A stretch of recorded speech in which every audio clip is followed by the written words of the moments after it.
আমাদের 3 নম্বর টাইপের, এটা হচ্ছে 4 নম্বর কোয়েশ্চেন। কোয়েশ্চেনে বলা হচ্ছে যে সমবাহু ত্রিভুজের পরিসীমা দেওয়া আছে, ত্রিভুজটি আঁকতে হবে। আর এখানে প্রবলেম হচ্ছে কি যে ত্রিভুজের যে পরিসীমা যেটা দেওয়া আছে সেটার পরিমাণটা দেওয়া নেই। এই ক্ষেত্রে আমরা কি কাজ করব, আমরা আমাদের নিজের মতো করে পরিমাণটা নিয়ে নিব, তবে এমনভাবে নিব যাতে আমাদের ত্রিভুজটা আঁকলে দেখতে সুন্দর মনে হয়, যে বৃষ্টি না লাগে আর কি। এমন না যে অনেক বড় পরিমাণ নিয়ে নিব আবার বেশি ছোট নিয়ে নিব। আমি একটা কাজ করি, যে পরিসীমা যেটা দেয়া আছে ওইটাকে আমি 9 সেন্টিমিটার নিয়ে নিই, কারণ সমান 3 ভাগে ভাগ করলে 3 সেন্টিমিটার করে ভাগে পাবো।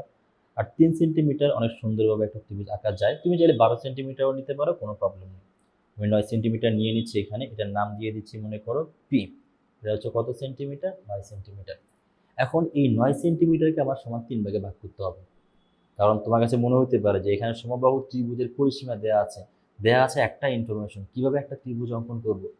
কারণ একটা ত্রিভুজ অঙ্কন করতে গেলে আমাদের 3টা ইনফরমেশন দেওয়া থাকা লাগে। এখানে দেওয়া আছে একটা, তা আসলে এখানে একটা না, এখানে 3টাই দেওয়া আছে। এই একটা থেকে 3টা বের করে নিতে হবে। মানে হচ্ছে কি যে আমাদের এটাকে সমান 3 ভাগে ভাগ করতে হবে। কেন সমান 3 ভাগে ভাগ করব? এটা কিন্তু একটা সমবাহু ত্রিভুজ, আর সমবাহু ত্রিভুজের প্রত্যেকটা বাহুই সমান থাকে। তাহলে আমরা কি কাজ করবো, এখানের মধ্যে এটাকে সমান 3 ভাগে কিভাবে ভাগ করব? তো দেখো কিভাবে সমান 3 ভাগে ভাগ করি। তুমি চাইলে সমান 4 ভাগেও ভাগ করতে পারতা। তো সমান 3 ভাগে ভাগ করার জন্য তুমি যে কাজটা করবা, প্রথমে এই রেখাটা এখানে লিখে নিবা। লিখে নেওয়ার পর এই বিন্দুতে একটা কোণ আঁকবা, ঠিক একই কোণ তুমি এই বিন্দুতে আঁকবা। এখন আমি কোনটা এখানের মধ্যে আঁকবো? আমি আঁকবো এখানের মধ্যে 60 ডিগ্রি, কারণ 60 ডিগ্রি আঁকাটা অনেক ইজি। আমি এখানের মধ্যে 60 ডিগ্রি কোণটা এঁকে নিলাম। তো 60 ডিগ্রি কোণটা আঁকে, এরপর আমি এটাকে জয়েন করাই দিই। এই বিন্দু আর এই বিন্দু জয়েন করে দিই। আরে বাপরে, এটা জয়েন করা যদি অনেক বেশি বড় হয়ে যাচ্ছে, একবারে বেশি হয়ে যাচ্ছে। একটা কাজ করি, 60 ডিগ্রি না নেই, কারণ যদি 60 ডিগ্রি নেই এটা অনেক বেশি, অ্যাঙ্গেলটা অনেক বেশি ওয়াইড হয়ে যাচ্ছে, যার কারণে তোমার রেখাটা এদিক দিয়ে চলে যাওয়ার সম্ভাবনা আছে, দেখতেও বৃষ্টি লাগবে। একটা কাজ করি, আমি 60 ডিগ্রি না নিয়ে 30 ডিগ্রি নিই। এইখানের মধ্যে 30 ডিগ্রি পরিমাণটা নিয়ে নেই, যে 30 ডিগ্রি পরিমাণ। এখন তুমি এই বিন্দু আর এই বিন্দুটা জয়েন করাই দাও। দিলাম কানেক্ট করে, কানেক্ট 3 পেয়ে গেলাম। হ্যাঁ, তারপর একই কোণ তুমি এই বিন্দুতেও আঁকবা। কিভাবে আঁকবা? জাস্ট 30 ডিগ্রিতে আঁকতে হবে না, এটা তো জানোই কিভাবে আঁকতে হয়। এই বিন্দুতে আঁকো।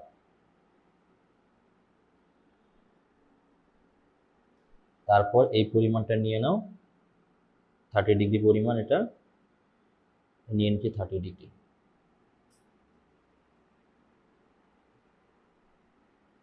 তারপর তোমার এই বিন্দু আর এই বিন্দুটা জয়েন করাই দেবে।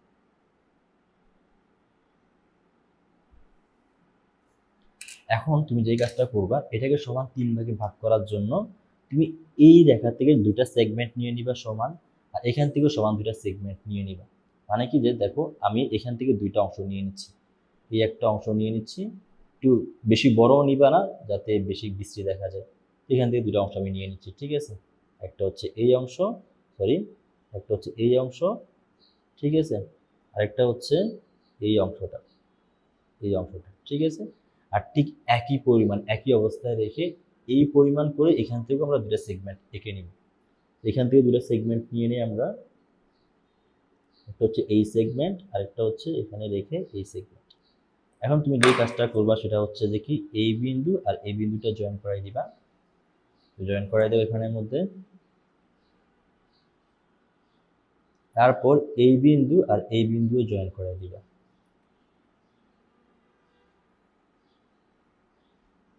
এটাও জয়েন করে দিবা। এখন দেখো তো তোমার কাছে এই যে 3টা সেগমেন্ট তৈরি হয়েছে না এই রেখাটার মধ্যে, এই যে এটা এই একটা সেগমেন্ট, এই একটা সেগমেন্ট, আর এইখানের মধ্যে এই একটা সেগমেন্ট, এই হচ্ছে আমার সমান সমান 3টা সেগমেন্ট। এটাকে নাম দিলাম মনে করো P1, এটাকে নাম দিচ্ছি কত P2, এটাকে নাম দিচ্ছি P3। তবে হ্যাঁ, এখানের মধ্যে P1 is equal P2 is equal কত হবে? P3 হবে। তাহলে 3টা বাহু পেয়ে গেলাম না সমবাহু ত্রিভুজের। তো কিভাবে আঁকবো এখন আমরা? আমরা কি কাজ করবো, যে কোনো একটা রশ্মি নিব। আমি একটা রশ্মি নিয়ে নেই, মনে করো এটা হচ্ছে একটা রশ্মি, বিই রশ্মি নিচ্ছি এখানের মধ্যে। তো বিই রশ্মি থেকে আমরা P1 এর সমান করে, এই যে P1 বলতে পারো, P2 বলতে পারো, অথবা P3 বলতে পারো, যে কোনো একটা সেগমেন্টের সমান করে আমরা একটা অংশ কেটে নিব বিই থেকে, আর নাম দিলাম মনে করো বিসি অংশ কেটে নিছি, ঠিক আছে। তাহলে বিই থেকে এ এর সমান করে আমরা বিসি অংশ কেটে নিছি। এরপর বি বিন্দুকে কেন্দ্র করে আর সি বিন্দুকে কেন্দ্র করে ঠিক একই সেগমেন্ট আমরা নিয়ে নিব। বি বিন্দুকে কেন্দ্র করে একটা বৃত্তচাপ আঁকবো ওই সেগমেন্ট অনুসারে, আবার সি বিন্দুকে কেন্দ্র করে আরেকটা সেগমেন্ট আঁকবো ওই একই ব্যাসার্ধ নিয়ে, ঠিক আছে। এখান থেকে একটা বৃত্তচাপ আঁকবো, এখান থেকে আমরা আরেকটা বৃত্তচাপ আঁকবো। আঁকার পর বৃত্তচাপ দিলে কোথায় ছেদ করে? এখানে ছেদ করে না। তো সুতরাং আমরা বলতে পারি এখন যে কাজটা করবো ওইটার নাম দিয়ে দিচ্ছি এখানের মধ্যে এ আর বি জয়েন করাই দিই আমরা, এ বি জয়েন করাই দিলাম। তারপর এখানে এ আর সিও জয়েন করাই দিই, তাহলে এ সিও এখানের মধ্যে জয়েন করাই দিলাম। এখন এই যে এ বি সি যেটা, এটা হচ্ছে আমার উদ্দিষ্ট ত্রিভুজ। দেখো কেন? কারণ এটা যা এটা যা এটাও তা, আর তিনটা বাহু তো সমানই, প্রত্যেকটা বাহু এখানের মধ্যে কত করে পি ডিভাইডেড বাই 1, মানে P1 P2 আর এটা হচ্ছে মনে করো P3, আর তিনটা তো এখানের মধ্যে সমানই। অতএব এ বি সি হচ্ছে আমার উদ্দিষ্ট ত্রিভুজ। তো চলো এখন আমরা বিশেষ নির্বাচন অঙ্কনটা লিখে নিই। এতক্ষণ আমরা দেখছিলাম কিভাবে একটা সমবাহু ত্রিভুজের পরিসীমা দেয়া থাকলে ত্রিভুজটি অঙ্কন করা যায়। এখন আমরা দেখব যে বিশেষ নির্বাচন কিভাবে লিখতে হয় আর অঙ্কন কিভাবে লিখতে হয়। তো চলো তাহলে শুরু করি। আমাদেরকে দেওয়া হয়েছিল একটা সমবাহু ত্রিভুজের পরিসীমা পি, বাট প্রবলেম হচ্ছে পরিসীমার মানটা আমাদের কাছে দেওয়া নাই, আমাদেরকে বলে দেয় নাই যে পরিসীমা কত হবে। এখন আমরা এই ক্ষেত্রে কী কাজ করব? আমরা এমনভাবে মানগুলো সেট করব যাতে দেখতে ত্রিভুজটা সুন্দর লাগে, বিউটিফুল কিউট লাগে, ঠিক আছে। এখন কীভাবে কিউট বানাবো?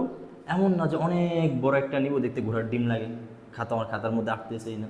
আবার এমন না যে একবার ছোটো নিব দেখতে খাতার এক কোনায় পড়ে আছে ত্রিভুজ দেখাই যাচ্ছে না, এমনটাও হওয়া যাবে না। একবারে মধ্যম পন্থা অবলম্বন করতে হবে, ঠিক আছে। তো কীভাবে কী কাজ করব? তো আমি যদি পুরোটাকে 9 সেন্টিমিটার নিই, তাহলে 9 সেন্টিমিটারকে 3 ভাগ করে দিলে টোটাল প্রত্যেক ভাগের মধ্যে 3 করে থাকতেছে। তো 3 সেন্টিমিটার অতটাও বড় না, দেখতে প্রায় সুন্দরই লাগে। আবার আমি যদি 12 সেন্টিমিটারও নেই, 3 ভাগ করে দিলে প্রত্যেক ভাগে কত করে পড়তেছে? 4 করে পড়তেছে। তাহলে 9 সেন্টিমিটারও সিলেক্ট করা যায়, 12 সেন্টিমিটারও সিলেক্ট করা যায়, চাইলে তুমি 15 সেন্টিমিটার সিলেক্ট করতে পারো, বাট আবার একটু বেশি লেন্দি, আবার দেখতে একটু বেশি বড় বড় লাগবে আর কি। আমি 9 সেন্টিমিটারই এখানের মধ্যে নিলাম। আর বলে দেওয়ার দরকার নেই, কারণ যদি পরবর্তীতে দেখি যে হচ্ছে না, তখন আমরা 12 সেন্টিমিটার নিব, হবে। কিন্তু যদি দেখা যাবে সে ছোটো হয়ে যাচ্ছে, তাহলে 12 সেন্টিমিটার নিব। তো সেই জন্য পরিমাণটা আমরা এখানে বলে দিব না, চুপ করে থাকবো, ঠিক আছে, যে লুকিয়ে রাখবো। বহুত কিমতি চিজ। তো এখানের মধ্যে মান কত সেটা আমরা বলে দিব না, আমরা জাস্ট একটা বাহু নিয়ে নিব, ঠিক আছে, কারণ পরবর্তীতে এটাকে অ্যাডজাস্ট করতে হইতে পারে আমাদের। এখন এই বাহুটাকে আমরা কয় ভাগ করব? 3 ভাগ করব। আর তার আগে আমরা বিশেষ নির্বাচনটা লিখে নিই। বিশেষ নির্বাচন, বিশেষ নির্বাচন মনে করি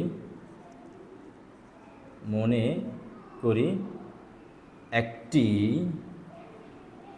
সমবাহু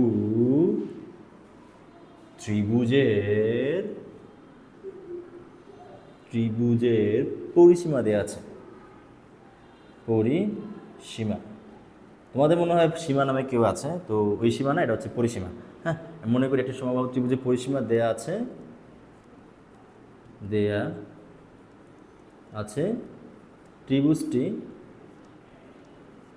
ত্রিভুজটি অঙ্কন করতে হবে।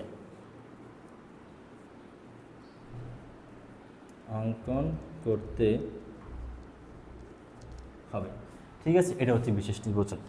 এখন প্রবলেম হচ্ছে কি, আমরা আজ পর্যন্ত যতগুলো ত্রিভুজ দেখে আসছি, প্রত্যেকটা ত্রিভুজ আঁকার জন্য ন্যূনতম আমাদের 3টা কন্ডিশন লাগে, মানে 3টা কন্ডিশন দেওয়া থাকলেই এনাফ।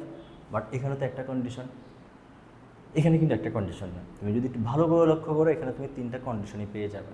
কাহিনী কি?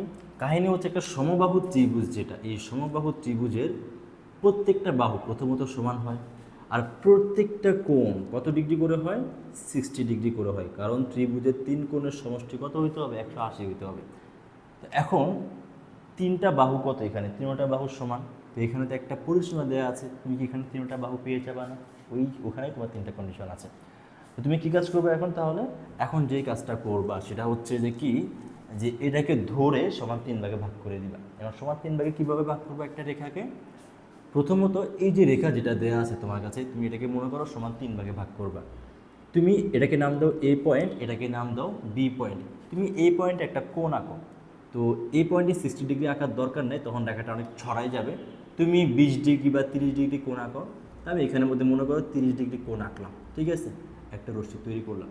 এরপর আমি কী কাজ করলাম, এখানেও যেই কোণটা আমি এখানে আঁকবো ঠিক একই কোণ আমি এখানের মধ্যেও আঁকবো, ঠিক আছে, একই কোণ আমরা কোথায় আঁকবো, এখানেও আঁকবো। তার মানে এটাও কত ডিগ্রি আঁকবো, 30 ডিগ্রি আঁকবো। এদেরকে বুঝে আসছেন? এরপর তোমরা এই যে রেখা যেটা দেওয়া আছে এটাকে সমান 2 ভাগে ভাগ করবা এখান থেকে। মানে হচ্ছে কি জানো, সেটা হচ্ছে তুমি তোমার কম্পাসটাকে এখানে রেখে এটাকে সমান 2 ভাগে ভাগ করে দেবে। এখান থেকে 1 ভাগ নিবা, ঠিক 1 ভাগ তুমি এখান থেকেও নিবা। তাহলে এই পার্টটার সমান। এই একই অবস্থায় রেখে কম্পাসটা একেবারেই চেঞ্জ করাবো না, একই অবস্থায় তুমি এখান থেকে কী কাজ করে নিবা, 1 ভাগ এখান থেকে নিবা আর 1 ভাগ এখান থেকে নিবা। তার মানে এই পার্টের সমান, আবার এই পার্ট সমান, এই পার্টও সমান। তাহলে এই পার্টগুলো প্রত্যেকে কি এখানের মধ্যে সমান। এখন তুমি কী কাজ করবা, তুমি এই বিন্দুর সাথে এই বিন্দু জয়েন করাই দিবা, ঠিক আছে, তারপর এই বিন্দুর সাথে এই বিন্দুটা তুমি জয়েন করাই দিবা। তাহলে কয় ভাগে ভাগ হয়ে গেল, সমান 3 ভাগে ভাগ হয়ে গেল না? এখন যদি সমান 4 ভাগে ভাগ করতে হইতো, মনে করো বর্গক্ষেত্র আঁকতে হবে, সমান 4 ভাগে ভাগ করতে হবে, এই ক্ষেত্রে কী কাজ করবা, এই ক্ষেত্রে তুমি এখানে কয়টা সেগমেন্ট নিচ্ছ, 2টা সেগমেন্ট না, তুমি 2টা সেগমেন্ট না নিয়ে তুমি 3টা সেগমেন্ট নিবা, এই পাশে 3টা নিবা, এই পাশে 3টা নিবা, তখন এটা সমান 4 ভাগে ভাগ হয়ে যাবে। আশা করি সমান 5 ভাগে ভাগ করতে বলে কী কাজ করতে হয় সেটা তুমি জানবে। এখন সমান 6 ভাগে ভাগ করতে পারবা, সমান 7 ভাগেও ভাগ করতে পারবা। এখানে 3 ভাগ করতে হলে এখানে নিতে হবে 2টা সেগমেন্ট, এখানে 4 ভাগ করতে হলে এখানে নিতে হবে 3টা সেগমেন্ট। মানে এখানে যত ভাগ করতে হবে এখানে তার থেকে এক কম সেগমেন্ট নিতে হবে, ঠিক আছে। তো এটাকে নাম দিয়ে দিলাম, এটা হচ্ছে P1, এটাকে নাম দিলাম, এই ভাগটা হচ্ছে P2 আর এই ভাগটা হচ্ছে P3। আর একটা জিনিস তো sure, P1 is equal P3 is equal Priya 3, sorry Priya 1 Priya 2 Priya 3। ও প্রিয়া তুমি কোথায়, এখানে 3টা প্রিয়াই চলে আসছে, ঠিক আছে। তো এখন আমরা কী কাজ করবো দেখো তো, যখন ত্রিভুজটা অঙ্কন করতে যাব আমরা যে কোনো একটা রশ্মি প্রথমে নিয়ে নিব, ঠিক আছে। তা আমরা একটা কাজ করি, এখানে একটা রশ্মি নিয়ে নিই, এই রশ্মিটা হচ্ছে বিই, কারণ যদি রশ্মি না নিই তাহলে প্রিয়ারে দেখা যাবে না, আর প্রিয়ারে দেখা না গেলে আমরা আঁকবো কীভাবে, ঠিক আছে। তো একটা রশ্মি আমরা এখানের মধ্যে নিয়ে নিলাম। এই রশ্মি থেকে আমরা কী কাজ করব, P1-এর সমান করে একটা অংশ কেটে নিব। এটা মনে করো কত, নাম দিলাম BC, এটা কার সমান, P1, এটা BC। তাহলে আমরা কী কাজ করব এখন, সেটা হচ্ছে যে কি, যে কোনো একটি রশ্মি BE নেই, তারপর BE থেকে কী কাজ করবো, তাহলে BE থেকে P1 এর সমান করে BC কেটে নেই,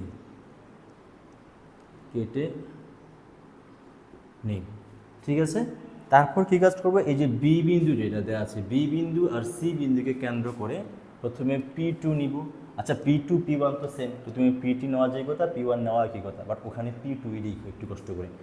তাহলে কী কাজ করবো, আমরা একটা বৃত্তচাপ আঁকবো P1-এর P2 এর সমান করে, তাহলে এটা হচ্ছে আমাদের বৃত্তচাপ। এরপর সি থেকে P3 এর সমান করে আরেকটা বৃত্তচাপ আঁকবো, তাহলে এটা হচ্ছে আমাদের কাছে কত, এখন এটাও জয়েন করে দিব, এটাও জয়েন করে দিব, তাহলে এটা হচ্ছে P2, এটা হচ্ছে P3। আর যেখানে ছেদ করছে সেটার নাম দিয়ে দিলাম এখানে কত, A। তাহলে আমরা কি বলবো এখানে, যেটা সেটা হচ্ছে যে কি, বি ও সি বিন্দুকে কেন্দ্র করে P2 ও P3 এর সমান ব্যাসার্ধ, মানে যথাক্রমে বলে দিবে, হ্যাঁ, সমান ব্যাসার্ধ নিয়ে দুইটি বৃত্তচাপ আঁকি, ঠিক আছে। তো বৃত্তচাপ দুটো কোথায় ছেদ করে, এই বিন্দুতে ছেদ করে। বৃত্তচাপ দুইটি এ বিন্দুতে ছেদ করে। যখন এই বিন্দুতে ছেদ করে, এরপর আমরা কী কাজ করছিলাম, এ আর বি যোগ করে দিছি আর এ আর সি যোগ করে দিছি। তারপর 3 নম্বরে এ বি ও এসি যোগ করে দেই। করে দেই। তো সুতরাং এ বি সি হচ্ছে আমার উদ্দিষ্ট ত্রিভুজ, এ বি সি উদ্দিষ্ট ত্রিভুজ। এটা তার প্রমাণ দেখানোর দরকার নেই, কারণ তোমরা জানো এখানে কী কাজ হয়েছে। তাহলে এখানে এই যে P1 P2 P3, তাহলে P1 plus P2 plus P3 is equal কত, ইজ ইকুয়াল হচ্ছে আমার কাছে ওখানের মধ্যে P। তাহলে তিনটে কন্ডিশন এখানের মধ্যে চলে আসছে। তো এই ছিল আমাদের এখানের মধ্যে এই ম্যাথের জন্য বিশেষ নির্বাচন আর অঙ্কন। আশা করি বুঝতে পারছো কীভাবে একটা ত্রিভুজের পরিসীমা দেওয়া থাকলে আমরা ত্রিভুজটা অঙ্কন করতে পারবো। মানে সমবাহু ত্রিভুজ হওয়া লাগবে, অন্য ত্রিভুজ না। আর একটা বাহুকে কীভাবে সমান 3 ভাগে ভাগ করা যায়।